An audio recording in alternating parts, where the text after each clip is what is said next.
안녕하세요. 15년 전에 있었던 일을 시작으로 천천히 제 이야기를 해보려고 합니다. 당시에 저는 노총각이었고 시골에서 농사를 짓고 있었는데 과일 농사는 너무 어려워서 채소 쪽을 주로 했습니다. 제가 주로 농사를 짓던 건 배추였는데 배추 가격이 지금처럼 비싸지 않아서 그때 당시만 하더라도 그렇게 큰 돈을 벌 수는 없었습니다. 그래도 땅이 넓어서 나름대로 먹고 살만한 수준으로는 농사가 잘 됐던 것 같아요. 가지고 있는 땅이 워낙에 넓은 편이다 보니 이 모든 걸 혼자 하기가 당시에는 상당히 벅찼습니다. 그래서 안 되겠다 싶어서 마을 사람들에게 서로 품앗이를 하며 부탁을 하려고 했는데 마을 사람들조차도 서로 자신의 농사일이 바쁜 터라 그마저도 어려운 상황이었죠. 그래서 저는 어쩔 수 없이 일당을 주고 일하는 사람을 고용하기로 마음먹었습니다. 그래서 고용업소에 전화해서 일주일 정도 사람이 필요한데 사람 한 명만 보내줄 수 있냐고 물어보니까 농사 쪽은 남자들이 안 가려고 한다면서 아줌마 한 명을 보내준다고 하더라고요. 일당도 비싸게 줘야 하던데 아줌마들도 일을 잘하냐고 물어보니까 걱정하지 말라고 말하며 똘똘한 사람으로 보내줄 테니까 일당이나 두둑하게 챙겨달라고 말하더군요. 그래서 그날 바로 수확을 도와주러 아줌마 한 명이 왔고 그 아줌마는 오자마자 통통하게 익은 배추들을 보면서 배추들이 정말 탱탱하게 잘 익었다면서 속이 꽉 차서 맛있을 것 같다는 말을 하더라고요. 당연히 배추를 보면서 할 수 있는 이야기이지만 그동안 혼자 일했던 밭에서 낯선 아줌마가 저런 말을 하니까 뭔가 모르게 이상야릇한 느낌이 들기도 했습니다. 아무튼 아줌마는 저한테 뭐부터 해야 하냐고 물었고 우선 배추를 하나씩 따서 하트에 옮겨 담으면 된다고 했습니다. 배추 따는 방법은 제가 알려드린다고 말하며 아줌마 옆으로 가서 보여주니까 저에게 멋있다면서 제 팔뚝을 만지더라고요. 그러자 얼굴이 붉어지면서 그렇게 안 봤는데 정말 남자답다는 말을 하더라고요.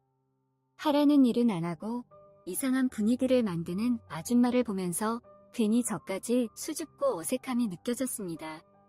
아무튼 그렇게 배추밭에서의 일이 본격적으로 시작됐고 아줌마는 배추를 하나하나 정성스럽게 잘 따냈습니다. 일하던 중 드디어 점심 먹을 시간이 돼서 중국집에서 시켜 먹겠다고 말하며 짜장면 짬뽕 중 뭐가 좋냐고 물어보니까 아줌마는 짬뽕이 좋다고 하더라고요.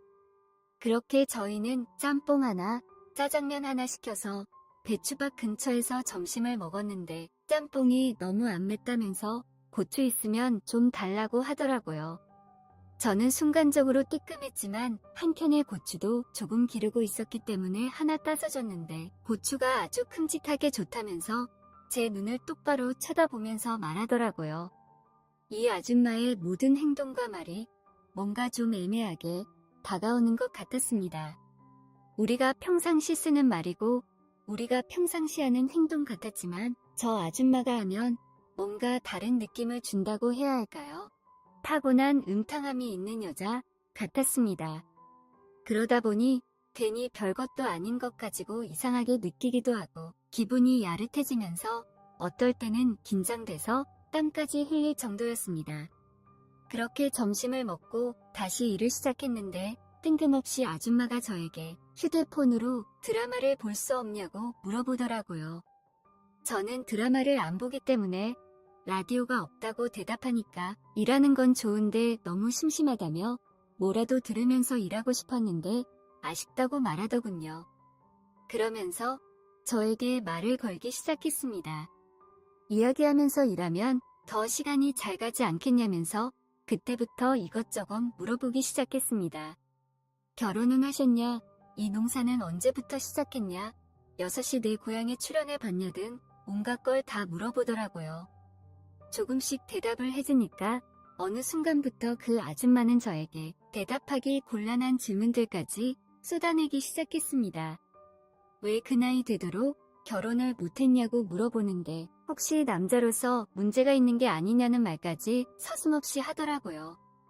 저는 그래도 남자이고 제가 고용한 사람한테 이런 말까지 들어야 하나 싶어서 아줌마에게 화를 냈고 그러지 않아도 노력하는 중인데 기분 나쁘게 말하지 말라고 했습니다.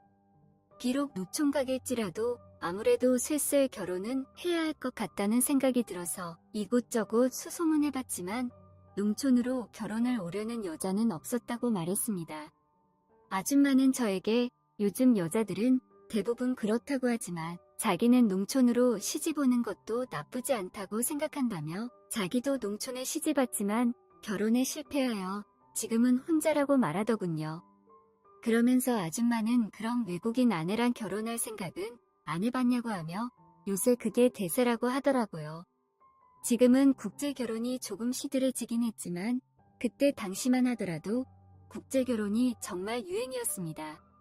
많은 농촌 남자들이 외국인 아내를 만난다고 말하길래 나는 아줌마에게 그러지 않아도 나도 외국인 아내라도 맞이해볼까 해서 국제결혼에서 주관하는 베트남으로 잠시 떠난 적이 있었다고 말했습니다.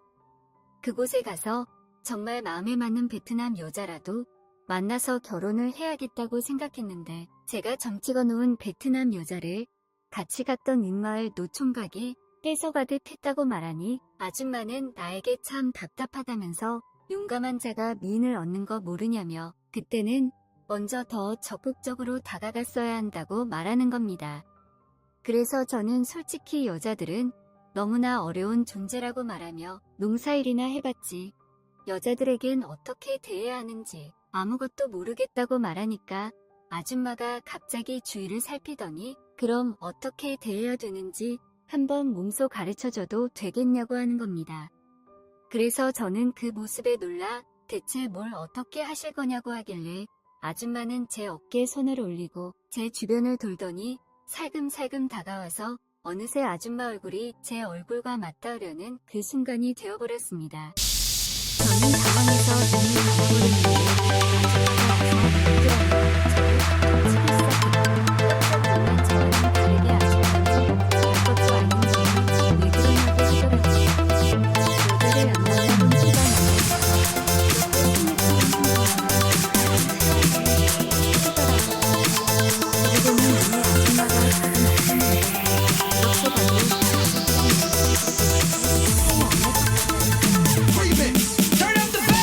찾아도 다들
만나게 되었죠. 저는 그 아줌마에게 소문도 다 퍼졌을까 그리하여 그 아줌마랑 무대를 약속하게 되는 지경까지 이르게 됐죠. 사실 잘 맞았거든요. 우리는 남편이나 커플이지만 일을 할 때도 신발이 잘 맞고 밤에도 잘 맞았습니다.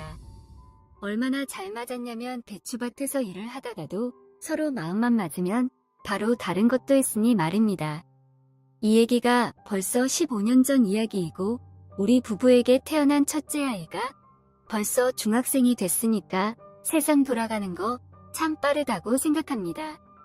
그리고 이렇게 배추 농사를 지으면서 평생 혼자 살 것만 같았고 그리고 내 짝은 없을 것 같아서 멀리 베트남까지 떠났던 적도 있었지만 역시나 옛말 그대로 집신도 짝이 있다고 하더니만 저에게도 짝은 있었고 그 짝은 마치 저에게 우연처럼 다가오더라고요.